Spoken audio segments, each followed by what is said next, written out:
ഇതാണ് നിങ്ങൾ പിറന്ന കൊണ്ടോട്ടി. നല്ല മൊഞ്ചത്തിയായിരുന്നു കൊണ്ടോട്ടി. കൊണ്ടോട്ടി നേർച്ചയെയും കൊണ്ടോട്ടി തങ്ങളെയും ഓർമ്മയിൽ നിന്ന് മായ്ച്ചു കളയാനേ കഴിയില്ല. ജ്ഞാനരേണുക്കൾ പരക്കുന്ന ചക്രവാളമായിരുന്നു തങ്ങളുടെ തക്കിയാവ്. അവിടെ ലോകത്തെമ്പാടുമുള്ള ജ്ഞാനികൾ വരുമായിരുന്നു. പല ഭാഷക്കാരും പല ദേശക്കാരും, പണ്ഡിതരും കവികളും സൂഫികളും ഒക്കെ.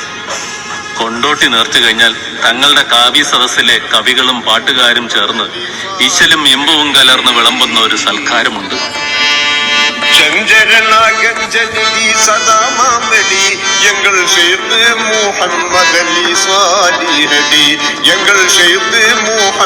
വാനിൽ നിന്ന് പവിഴവും മുത്തുകളുമായി വാക്കുകൾ ചിതറിയ സദസ്സ്, അത് പെറുക്കിയെടുക്കാൻ വന്നവർ.